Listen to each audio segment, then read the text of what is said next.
Futurae, en latin, ça veut dire avenir. Hein. Donc, c'est une école qui est résolument tournée vers les métiers de demain, dans les industries créatives et le marketing digital. La volonté et la mission même de Futurae, c'est de connecter les besoins des entreprises, et ils sont nombreux et ils ne sont pas pourvus, les besoins des entreprises qui recrutent et la formation des talents. C'est ça la mission première de Futurae. Les industries créatives parce que c'est un monde qui recrute énormément, le monde du jeu vidéo, de l'animation 3D, des effets spéciaux de films et le marketing digital parce que tout ce qui touche au web, à l'audiovisuel et au monde de l'image en général et notamment dans tout ce qui peut être influence de réseau ou de site internet et vis-à-vis de tous ces métiers qui sont en tension, des métiers techniques, des métiers parfois qui nécessitent vraiment des spécialistes. Je pense à un motion designer ou à un UI UX designer ou à web content manager. Voilà, c'est tous ces métiers-là, un game designer dans le jeu vidéo. C'est à ces métiers-là qu'on veut répondre et que Futurae veut apporter vraiment une formation très concrète, très pragmatique pour permettre à ces jeunes une employabilité immédiate dans les entreprises dans lesquelles ils rêvent d'aller. On vise 150 étudiants à la rentrée d'octobre, le 5 octobre 2020. Quel profil? Des gens qui ont le bac généraliste, que l'on va sélectionner de façon très innovante avec des game tests cognitifs qui vont permettre vraiment d'analyser le potentiel des candidats et de les aider à quelque chose qui est fondamental pour la réussite de demain, c'est en fait de les orienter. On a tous des points forts et des points faibles, autant aller vers ces points forts et les développer et acquérir la pédagogie qui va renforcer encore ces points forts. Je pense à un créatif ou à un designer ou à un stratège. C'est pas la même tournure d'esprit, c'est pas les mêmes qualités, c'est pas les mêmes compétences derrière qu'ils vont acquérir et on va les aider donc à s'orienter et à choisir le meilleur des bachelors. Là, c'est du bac plus 3 ou des masters. Et là, on s'adressera pour du bac plus 5 master à des étudiants qui ont déjà une formation bac plus 3. Par rapport au marché, on a décidé d'être l'école vraiment de l'employabilité, de la potentialité et de l'agilité. Employabilité, c'est vraiment être au contact des entreprises. Et pour ça, c'est toutes les personnes qui vont intervenir au sein de l'école sont des professionnels dans leur domaine et viennent enseigner en fait la technicité, la prédilection de leur propre métier. On a la chance d'avoir des CEO de premier plan, des grandes entreprises dans lesquelles nos étudiants rêvent d'aller, qui vont venir dispenser des masterclass au sein même de notre école. Je pense à Xavier Niel, par exemple, patron créateur de l'école 42 de Station F, mais également du groupe Iliad. Je pense à Véronique Morali, la patronne de Webedia, bien connue de beaucoup de gens qui suivent ce qui se passe sur YouTube. Je pense à la patronne de YouTube, Justine Rist, ou au patron de Google, Sébastien Missoff, ou à David Layani, patron de OnePoint.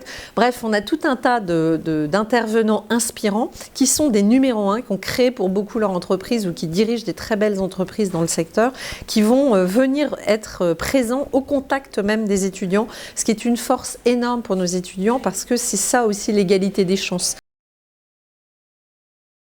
Dans l'enseignement même, on va avoir des modules d'apprentissage, d'apprendre à apprendre, de comprendre les mécanismes de son cerveau, de savoir comment mieux s'adapter, créer de la créativité, de l'agilité mentale, de développer la mémoire. Donc les sciences cognitives vont être au cœur de l'apprentissage avec un module obligatoire. Et puis, autre innovation de notre école, elle va former des spécialistes ou des experts, selon qu'on a choisi un bachelor ou un master, mais elle va aussi préparer nos étudiants au monde de demain. Le monde de demain, il évolue très vite. Il y a beaucoup de métiers, 85% des métiers de 2030 ne sont pas connus aujourd'hui, selon les études qui sont parues. Donc ce qui va nous intéresser, c'est de leur donner de les armer en fait face à cette mutation, cette mobilité qui va être la leur. Je pense à l'intelligence artificielle, à la protection des données, je pense à la cybersécurité, je pense au développement informatique, je pense aussi au sujet de RSE et de développement durable qui sont majeurs pour le monde de demain. Je pense à ces sciences cognitives dont on a parlé et puis je pense aussi à quelque chose qui me tient à cœur pour permettre l'égalité des chances, lutter contre les déterminismes sociaux, c'est le savoir-être. On va leur donner des outils de savoir-être. Savoir-être, c'est parler en public, c'est acquérir une confiance en soi, c'est se connaître. se connaître soi-même. Et puis, c'est aussi apprendre et avoir les codes du business. Pour des jeunes qui viennent d'un autre milieu, qui n'a rien à voir avec le monde économique, eh bien, c'est important d'acquérir les codes du business et de ça de façon internationale. Le yoga et la méditation, c'est pas anecdotique, c'est obligatoire pour leur montrer que réconcilier le corps et l'esprit, ça permet de décupler sa capacité d'apprentissage et donc, une fois encore, de maximiser ses chances de réussite. Je pense que c'est toujours compliqué de donner l'impression à des individus qui sont différents des autres. Le cerveau est le même. Et nous, quand on met les sciences cognitives au cœur même du processus de l'école, c'est justement pour maximiser les chances de personnes qui vont être issues de milieux totalement différents. Et oui, il peut y avoir des gens issus de banlieue ou fils d'agriculteurs de la Creuse.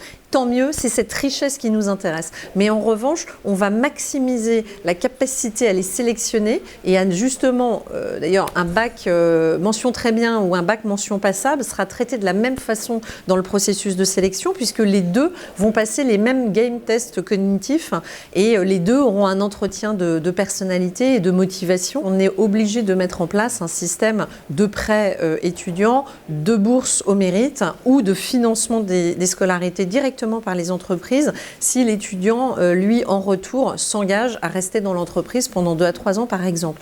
Oui, évidemment que ça peut être cher pour certains et donc on se doit de les accompagner.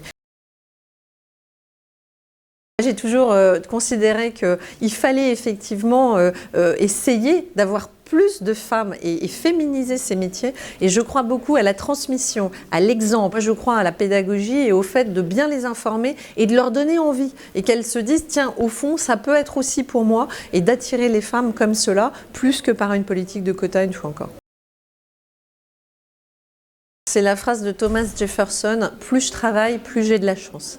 J'ai eu beaucoup de chance, mais j'ai aussi beaucoup travaillé. Ma chance, ça a été qu'on m'a fait confiance jeune. J'ai eu des responsabilités tôt. J'étais directrice générale de Canal+, j'avais 31 ans. J'étais PDG d'Endemol, j'en avais 35 ou 36 ans. Donc c'est jeune. Et ça, c'est une chance, mais c'est aussi lié au fait que vous inspirez confiance. Pourquoi ? Parce que moi, j'ai toujours voulu délivrer. En fait, vous savez, on m'avait surnommée pendant mon passage en politique la dame de fer, F-A-I-R-E. Moi, j'aime l'action concrète. J'ai eu la chance de me retrouver numéro 1 très jeune, mais vous avez toujours à rendre des comptes à un actionnaire, à des gens qui sont partie prenante d'une entreprise, à vos clients, et puis jamais oublier à vos propres employés. Donc l'idée, c'est d'être moteur. Après, moi, j'ai la volonté permanente de me réinventer. Il y a plein de métiers que j'aurais aimé faire. Il y a aussi les évolutions de la vie. Moi, on a dit, t'es bonne en maths, donc tu vas faire une prépa HEC. Mais je ne savais pas du tout ce que je voulais faire. Donc, je me suis ouvert, en fait, un champ de possibles. J'ai commencé dans l'audit financier. Je suis expert comptable, commissaire aux comptes à cause de ça. Mais après, il se trouve que c'est un de mes clients qui m'a débauché. Et ce client était dans l'audiovisuel. C'est comme ça que mon destin est allé dans l'audiovisuel, alors que j'aurais pu aller dans le nucléaire, parce que j'auditais les comptes de la COGEMA et du CEA, vous voyez. Donc, en fait, il y a à la fois des volontés, des choses où je pense qu'on est moteur. Et puis après, il y a aussi les opportunités de la vie. Voilà, moi, je n'avais pas du tout prévu d'aller faire de la politique à Bordeaux. Alain Juppé me l'a proposé. Je n'avais pas signé mon LBO, mon rachat d'entreprise que j'étais en train de faire. Et j'ai dit, bah, tiens, je suis bordelaise, mon père est enterré là-bas, mes racines sont là, c'est Alain Juppé. Et ben, je vais aller essayer d'être utile dans l'engagement politique. Mon ADN, c'est vraiment celui de l'entreprise. Je suis une femme chef d'entreprise. C'était mon métier. Moi, mon métier, acquis voilà, dans différentes expériences professionnelles, c'est celui de chef d'entreprise. La politique, c'est différent. Moi, je l'ai vécu comme une mission, comme un engagement personnel, comme j'avais fait du caritatif pendant 10 ans, sans le dire, en parallèle de mes fonctions, évidemment totalement bénévolement, dans l'insertion. Parce que pour moi, quand on a eu de la chance, et encore une fois, j'en ai eu, mais j'espère que je l'ai aussi un peu provoqué. Mais quand on a eu de la chance, on a aussi envie, à un moment donné, de rendre. L'engagement citoyen, moi, je pense que c'est bien et que tant mieux si des gens, comme moi ou comme d'autres, se disent, bah, tiens, je vais, pourquoi pas participer à une aventure pendant une durée déterminée ou indéterminée, parce que la politique, c'est aussi fait d'élections. Moi, je vous rappelle que je soutenais des personnes qui ont perdu. Donc, peut-être qu'elles auraient gagné, j'aurais prolongé mon mon engagement politique de quelques années pour continuer à faire des choses concrètes. À Bordeaux, Alain Juppé m'a confié l'emploi et l'économie. On a créé 35 000 emplois nets à Bordeaux pendant mes 4 ans de mandature. Donc si vous voulez, là j'étais dans le concret. J'ai installé le siège social de Betclic ou fait venir Ubisoft à Bordeaux. On est dans des choses très tangibles, très concrètes. Après, il arrive un moment où vous vous dites aussi, moi je suis mère de famille, j'ai 2 enfants à élever, je crois qu'il y a un temps pour tout, et je me suis souvent dit que je ferais de la politique beaucoup plus âgée quand mes enfants seraient grands, élevés.